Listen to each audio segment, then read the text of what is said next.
मैं तमाम ही आशिकान मुस्तफ़ा को हुजूर की विलादत की दिली मुबारकबाद पेश करता हूँ।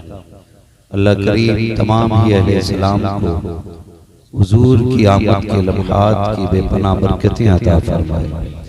अज़ीज़ान मिल्लत इस्लामिया, मुझसे पहले आपने खतीबुल हिंद हज़रत अल्लामा मौलाना तौसीफ रज़ा मिसबाही साहब क़िबला दामज़िल्लहुल आली से मुकम्मल खिताब समाअत किया। मिंबर शरीफ पर उस्ताज़ुल असातिज़ा हज़रत अल्लामा मौलाना मुफ्ती महबूब साहिब क़िबला दामज़िल्लहुल आली और हज़रत अल्लामा मौलाना सुलेमान अशरफ साहिब क़िबला दामज़िल्लहुल आली और हज़रत अल्लामा मौलाना अबरार अहमद मिसबाही साहिब क़िबला और नक़ीब अहले सुन्नत हज़रत अल्लामा मौलाना ज़ैगम रज़ा साहिब क़िबला जुमला उलमाए अहले सुन्नत तशरीफ़ फरमा है। मौला करीम तमाम बुजुर्गान दीन की हाज़िरी को हम सब के लिए बाइस बरकत बनाए। अज़ीज़ान मिल्लत इस्लामिया, ये माह मुबारक सरकार दो आलम सल्लल्लाहु तआला अलैहि वसल्लम की विलादत बासआदत से मंसूब है। हुजूर आए, कायनात मुस्कुराने लगी। हुजूर आए, बेसहारों को सहारा मिला। हुजूर आए, बेइज्जत लोगों को वकार मिला। हुजूर आए तो रिश्तों की कद्र हमें मालूम हुई। हुजूर आए तो हमने अपनों की अहमियत जानी। हुजूर आए तो हुजूर की आमद से इंसानियत का मयार बुलंद हुआ। हुजूर की आमद से पहले के जो हालात थे वो यकीनन ऐसे हालात थे कि जिनको देख करके इंसानियत आखिरी सांसें ले रही थी। और फिर मेरे नबी तशरीफ लाए, फिर इंसानियत का आलम बुलंद हुआ। हुजूर आए, तारीकी दूर हुई। हुजूर आए, जिहालत का खात्मा हुआ। हुजूर सल्लल्लाहु तआला अलैहि वसल्लम आए तो वो पेशानियां जो हर जगह झुक रही थी उन्हें हर कदम की जिल्लत से उठा के एक माबूद की बारगाह में झुकाया। और हुजूर ने इंसानियत और पेशानियों को एक मकाम पे लाके रख के बताया, कायनात के लोगों, अल्लाह ने तुम्हारी पेशानियों को अपने लिए बनाया। उससे पहले के हालात इतने नाजुक तर थे कि इंसान दरख्तों को सजदा कर रहा था, इंसान पत्थरों को सजदा कर रहा था, इंसान चूंटियों को सजदा कर रहा था। हुजूर आए और आपने डूबे हुए सूरज को पलटाया। फरमाया, लोगों, तुम सूरज के लिए नहीं बल्कि सूरज को तुम्हारे लिए पैदा किया। हुजूर आए तो इंसानियत को वकार बख्शा गया। खुद सोचिए, जो इंसान चांद की चांदनी के आगे सजदा कर रहा था, मेरे हुजूर ने उस चांद के दो टुकड़े करके बताया, चांद तुम्हारे लिए है, तुम चांद के लिए नहीं बने।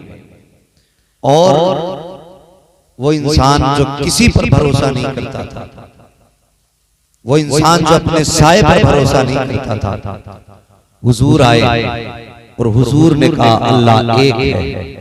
खुदा की कसम, इंसान के वजूद को वो एतमाद बख्शा मेरे मुस्तफा ने कि हुजूर के कहने पे सारी कायनात ने खुदा को मान लिया। फिर हर तरफ से यही आवाज आई, एक देखने वाले का कहा मान लिया है, बिन देखे तुझे हमने खुदा मान लिया। हुजूर आए तो इंसान ने खुदा को पहचाना। हुजूर ने आकर इंसानियत का मयार बुलंद किया। आज हैरत होती है, हमारे बीच आज भी यही झगड़े हैं, हुजूर का विलादत मनाया जाना है कि नहीं, उनकी आमद के जश्न मनने हैं कि नहीं। भाई अगर कोई बंदा किसी बंदे को अगर मौत के मुंह से निकाल कर जिंदगी के दहाने पे लाके खड़ा कर दे तो उसकी नस्लें उसका एहसान मानती हैं, तो फिर उस नबी का एहसान नहीं मानना चाहिए जिसने जहन्नम से उठा करके हमें जन्नत के दरवाजे पे लाके खड़ा किया। अगर किसी रोटी खिलाने वाले का एहसान माना जाएगा तो फिर जिसके खैरात से कायनात बन रही है उसका एहसान क्यों नहीं माना जाएगा। सिर्फ मैं एक बात कहूं, कुछ दिन पहले अभी टीचर डे मनाया गया कि नहीं टीचर डे।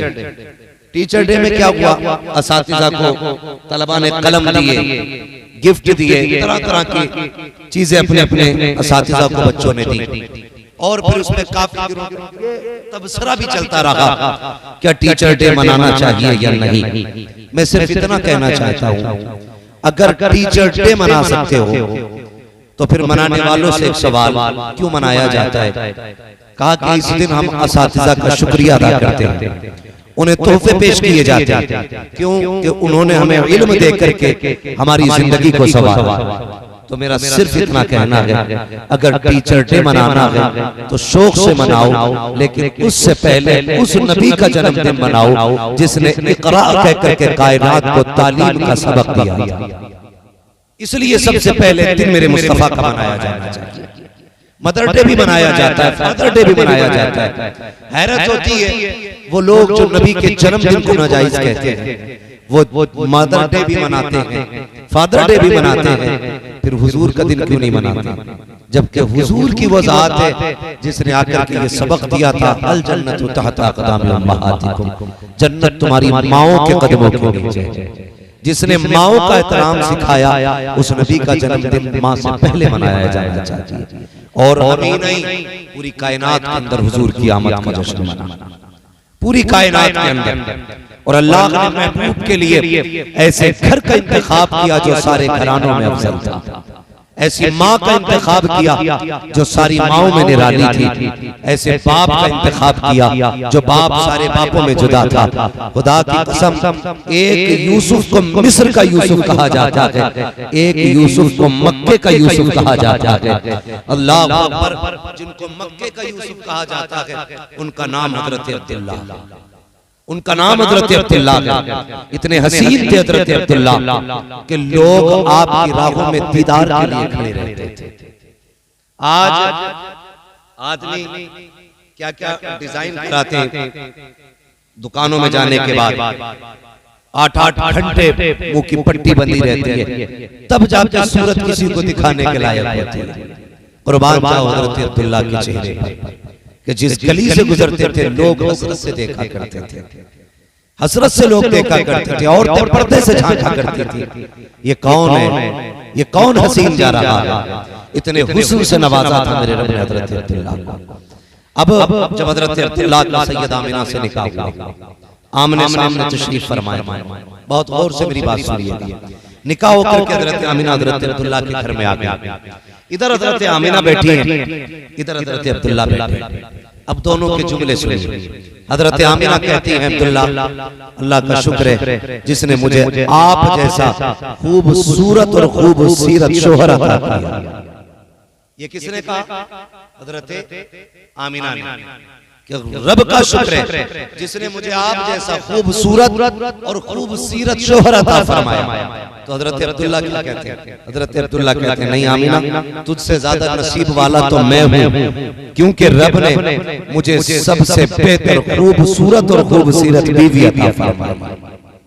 आज गौर करने की बात ये है, हर घर में तलाक हो रही है, लगभग आलम ये है कि झगड़े तो 100% घरों में, किसी के कान पर उतर जाती है, किसी के कंधे से उतर जाती है, उतरती हर घर से।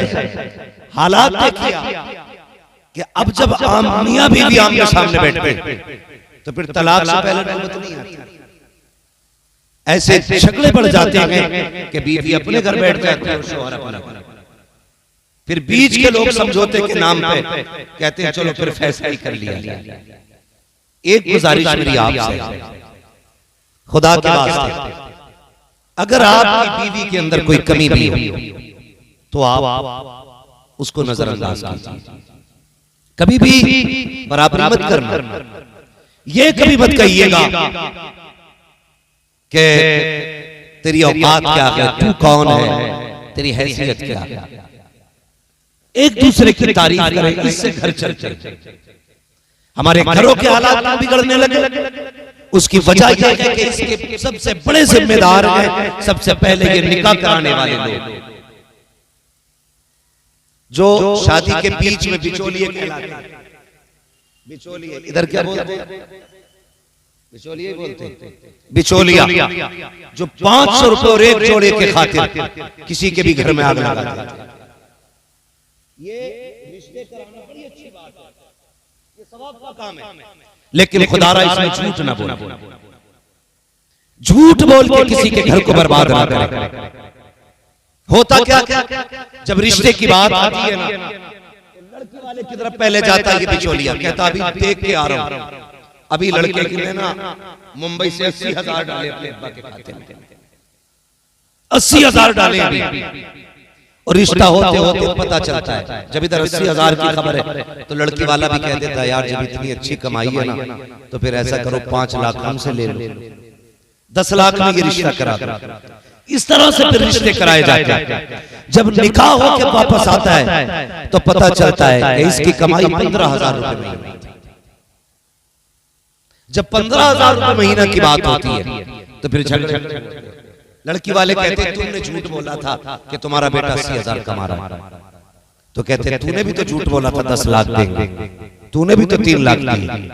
फिर यहां से आपस में रिश्तों में इख्तिलाफात पैदा होते हैं, और जब ये इख्तिलाफात आगे बढ़ते हैं तो फिर ये इतने बढ़ जाया करते हैं कि नौबत तलाक पर आ जाया करती है। जिंदगी ऐसे न गुजारो कि घरों में झगड़े पैदा हो। अल्लाह ने तुम्हारे हिस्से में जिसको मुकर्रर किया है उसके साथ जिंदगी सुकून के साथ गुजारो।